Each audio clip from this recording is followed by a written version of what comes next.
మాజీ మంత్రి పేర్ని నాని మాట్లాడుతున్నారా, లైవ్ చూద్దాం. ఇంటి బయట పోలీసు ఉంటాడు, ఆ బజార్లో సబ్ ఇన్స్పెక్టర్ ఉంటాడు, ఆ ఊరు సెంటర్లో సర్కిల్ ఇన్స్పెక్టర్ ఉంటాడు. కానీ ఎవడో కూడా ఒక్క అధికారి కూడా వీళ్ళని నిర్వహించడు. షాడో ఆఫీసర్లు తిరుగుతూ ఉంటారు. ఇవన్నీ ఎవరి కోసమే అంటే రోజు వైఎస్ఆర్ కాంగ్రెస్ పార్టీ వాళ్ళు వచ్చి ఇక్కడ అలరలరి చేస్తున్నారు. ఈ మీడియా వాళ్ళేమో వీళ్ళు చెప్పేటువంటి నిజాలని వీళ్ళు ప్రపంచానికి చెప్పేటువంటి ప్రతి తెలుగుదేశం పచ్చ పార్టీ చేస్తున్నటువంటి దుర్మార్గపు చేష్టలన్నీ కూడా ప్రపంచానికి చూపిస్తున్నారు ఈ ఛానల్స్లన్నీ కూడా. కాబట్టి మనం ఏదో తూతూ మంత్రం చేద్దాం, పోలీసులను ఎక్కువ మంది పెడదాం, షాడో పార్టీలను పెడతాం, ఎన్నికల ఫ్లయింగ్ స్క్వాడ్ని పెడతాం అంటారు.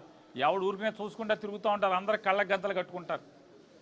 అక్కడ జరిగేటువంటి అకృత్యాలు, దారుణాలు, ఈ అఘాయిత్యాలని ఎవరు పట్టించుకునేటువంటి పరిస్థితి.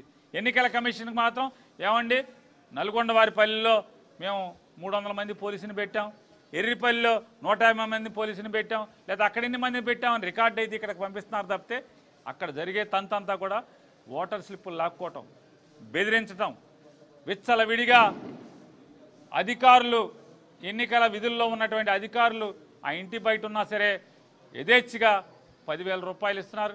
కొన్ని చోట్ల చంద్రబాబు 10,000 పంపిస్తే 5,000 టీడీపీ వాళ్ళు జేబులో పెట్టుకుని 5,000 ఇస్తున్నారంట, 10,000 తీసుకున్నామని చెప్తున్నారంట. ఇలా ఓ పక్క తంతు జరుగుతుంటే అందుకే ఇవాళ వారికి చెప్పడం జరిగింది. మొత్తం సాయంత్రానికో లేకపోతే రేపు తెల్లారుజామునికో మొత్తం మళ్ళీ ఎన్నికల ఓటర్ స్లిప్ని డిస్ట్రిబ్యూట్ చేయాలి, మళ్ళీ పంపిణీ చేయాలి, అలాగే మైకుల్లో ప్రచారం చేయాలి. ఎవరన్నా మీరు కాల్ సెంటర్ ఒకటి పెట్టాలి, ఎవరన్నా వచ్చి స్లిప్పులు అడిగినా, మళ్ళీ డబ్బులు ఎరేసినా, ఎవరైనా స్లిప్పులు ఇమ్మని బెదిరించినా వెంటనే ఆ కాల్ సెంటర్కి ఫోన్ చేస్తే వెంటనే దాని మీద చర్యలు తీసుకునేలాగా, వాళ్ళని అరెస్టులు చేసేలాగా, మీరు కట్టడి చేసుకునేలాగా చర్యలు తీసుకోమని చెప్పని కూడా ఎన్నికల కమిషనర్ గారికి చెప్పడం జరిగింది. అలాగే ఇది ఒకటే కాకుండా దాదాపుగా బైండ్ ఓవర్ చేసిన అనేక మంది వైఎస్ఆర్ కాంగ్రెస్ పార్టీ నాయకులను కానీ, లేదా ఎవరైతే బూతుల్లో రెగ్యులర్గా కూర్చునేటువంటి సాంప్రదాయం ఉందో, అలవాటు ఉందో వారందరి మీద కూడా బైండ్ ఓవర్ కేసులు కట్టారు.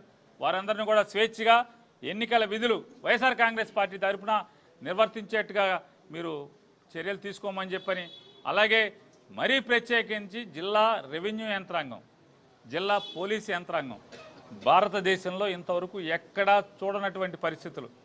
ఒక ఊళ్ళో ఓటర్లందరినీ వేరే ఊరికి పోలింగ్కి తరలించేటువంటి పరిస్థితి, పోలింగ్ కేంద్రాన్నే తరలించినటువంటి వింత పోకడల్ని ఈ జిల్లా కలెక్టరు, ఈ జిల్లా ఎస్పీ కలిసి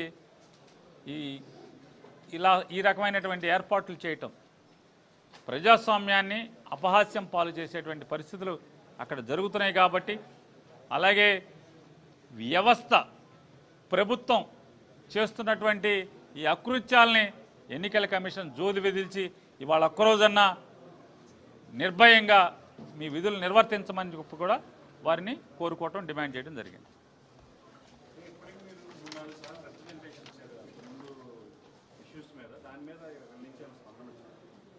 వారిని అడిగినప్పుడు వారు ఏం చెప్తారంటే, నేను కలెక్టర్ని కేకలేశాను, కలెక్టర్ని అడిగాను, కలెక్టర్ గారు అన్నీ చేశాం మేడం, ఆ ఊళ్ళో 300 మంది పోలీసులు మేడం, ఇప్పటికి 4,000 మంది పోలీసులను పెట్టాం మేడం అంటారు. పోలీసులను పెడుతున్నారు. జగన్ గారికి ఎట్లా అయితే టూర్కి వెళ్తుంటే సెక్యూరిటీ ఇస్తున్నాం, జెడ్+ సెక్యూరిటీ ఇస్తున్నాం అని చెప్పంటే ఎవరు కారులోంచి దిగరు, ఎవరు జగన్ గారి పక్కకి రారు. జగన్ గారి మీద దాడి జరుగుతాకు వస్తున్నా సరే, జగన్ గారి మీదకి దుందుడుగా ఎవరైనా వస్తున్నా సరే ఎవడు కనపడ్డు, పోలీసులు కనపడ్డు. అదే రీతిలో ఇక్కడ ఉన్నామంటే ఉన్నాం, పేపర్ మీద మాత్రం 100,000 మంది పోలీసులను డిప్లాయ్ చేసినట్టుగా చూపిస్తారు తప్పితే అక్కడ తెలుగుదేశం పార్టీ వాళ్ళు చేస్తున్నటువంటి దురాఘాతాలు, దాడులు, అకృత్యాలు, ఓటర్ని భయభ్రాంతులకు గురి చేసేటువంటి అన్ని పోకడలను కానీ, డబ్బు విచ్చలవిడిగా ఎదజెమ్మి ఓటర్ని లోపరుచుకునేటువంటి కార్యక్రమాలను ఏది కూడా నిలువరింప చేయకుండా ఉండటం అనేది ఇవాళ ఎంతమందిని పేపర్ పోలీసు, పేపరు ఎలక్షన్ ఆఫీసర్లుగానే కనపడుతుంది.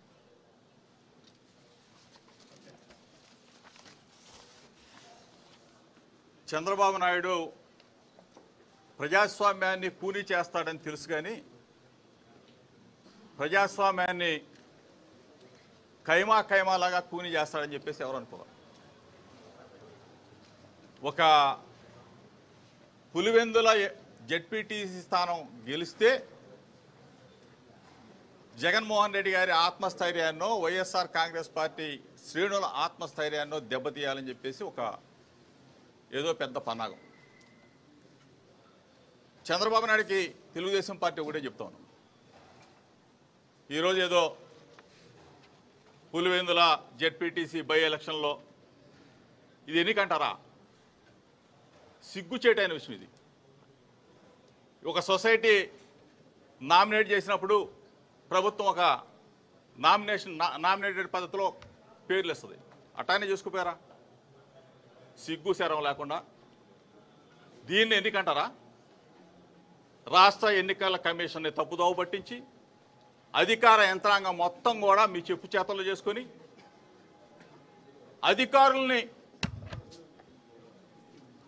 ఎన్నికల విధుల్లో పార్టీ ప్రచారానికి వాడుకునే చంద్రబాబు నాయుడు ఇదేదో పులివెందుల్లో నేను గెలుస్తాను, ఓటుకు 10,000 ఇస్తాను, ఎన్నికల స్లిప్పులు అధికారులు ఇస్తూ ఉంటే వెనక వెళ్ళి 10,000 రూపాయల ఓటుకిచ్చి స్లిప్పులు వెనక్కి తీసుకునే సంస్కృతి, దిగజారే సంస్కృతి.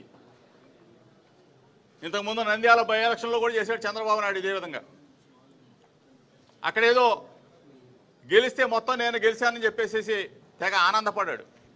ఈరోజు ఒకటే చెప్తా ఉన్నాం, పులివెందుల్లో జెడ్పీటీసీ స్థానంలో ప్రజాస్వామ్యం లేదు. ప్రజాస్వామ్యబద్ధంగా ఎన్నిక జరిగితే వన్ సైడ్ ఎన్నికది. ఈరోజు ఒకటే చెప్తా ఉన్నాం, నీ సర్వేలు మొత్తం కూడా చంద్రబాబు నాయుడు సర్వేలు సంవత్సర పరిపాలనలో ఈరోజు ఎన్నిక జరిగితే వైఎస్ఆర్ కాంగ్రెస్ పార్టీ అధికారంలోకి వస్తుందని చెప్పి తెలిసిన తరువాత నీ పార్టీ ఆత్మస్థైర్యం కోసం, నీ ఎమ్మెల్యేల ఆత్మస్థైర్యం కోసం ఈరోజు జగన్మోహన్ రెడ్డి గారి అడ్డాలోనే నేను పులివెందుల్లో జెడ్పీటీ స్థానం గెలిచానని చెప్పేసి సంకలు గుద్దుకోవటానికి తప్ప చంద్రబాబు నాయుడు దేనికి పనికిరాడు. ఈరోజు ఎలక్షన్ అధికారి గారిని కలిసాం, 1కి 10 సార్లు కలిసాం, విన్నవించాం. ఇక్కడి నుంచి ఆమె మా విజ్ఞప్తిని చేరవేస్తా ఉన్నారు, అధికారులు చెప్తా ఉన్నారు. కానీ అక్కడ జరిగేది మాత్రం శూన్యం. ఈరోజు కూడా చెప్పాం, అమ్మా ఇట్లా జరుగుతూ ఉంది, ఎన్నిక స్లిప్పులు ఇస్తా ఉన్నారు, ఓటర్ స్లిప్పులు ఇస్తా ఉన్నారు, మళ్ళీ స్లిప్పులు ఇచ్చిన తర్వాత డబ్బులు ఇచ్చి వెంటనే వాటిని వెనక్కి తీసుకుంటా ఉన్నారు. వీటి మీద చర్య తీసుకోవాలని కూడా చెప్పాం, అధికారుల మీద చర్యలు తీసుకోవాలని చెప్పాం. ఇక్కడి నుంచి ఆదేశాలు వెళ్తూ ఉన్నాయి. కానీ ఎక్కడా కూడా ఎన్నికల అధికారి చెప్పిన మాటని పాటించట్లేదు, తుంగలో దొక్కుతా ఉన్నారు. మేము ఒకటే డిమాండ్ చేస్తూ ఉన్నాం, ప్రతి పోలింగ్ స్టేషన్లో లోపల బయట సీసీ కెమెరాలు పెట్టాలని చెప్పేసి ఈరోజున ఎన్నికల అధికారి గారికి చెప్పాం. సరే అని చెప్పేసి వారు చెప్పడం కూడా జరిగింది. ఏమాత్రం అది జరుగుద్దా అని చెప్పేసి వేచి చూస్తూ ఉన్నాం. మేము ఒకటే, పులివెందుల జెడ్పీటీసీ స్థానం ఒంటిమిట్ట కానీ కడప జిల్లాలో ఏదో జరిగిపోద్ది, ఏదో చేసేయాలని చెప్పేసి మంత్రులు, ఎమ్మెల్యేలు, మొత్తం అధికారంగా మొత్తంగా పోలీస్ వ్యవస్థ అంతా మీరు తల్లకిందులు తపస్సు చేసినా సరే వైఎస్ఆర్ కాంగ్రెస్ పార్టీ గెలవటం ఖాయం. ఈరోజు ఎన్నిక జరిగిన అక్కడే కాదు, చంద్రబాబు నాయుడికి కూటమి ప్రభుత్వానికి కూడా చెప్తా ఉన్నాం, అక్కడే కాదు, ఎన్నిక ఎక్కడైనా పెట్టండి, ప్రజాస్వామ్యబద్ధంగా పెట్టండి, వైఎస్ఆర్ కాంగ్రెస్ పార్టీ జెండా రెపరెపలాడుద్దని చెప్పేసి మీ ద్వారా చెప్తా ఉన్నాం. ఇది ప్రజాస్వామ్యాన్ని కూని చేయదు చంద్రబాబు నాయుడు. ప్రజాస్వామ్యాన్ని కూని చేస్తే తెలుగుదేశం పార్టీ కూని అయిపోద్ది, చంద్రబాబు నాయుడు కూడా కూని అయిపోతాడు, కూటమి ప్రభుత్వం కుదేలైపోద్ది. ఇది జరిగి తీరుద్దని చెప్పేసి మీ ద్వారా తెలియజేస్తున్నాం.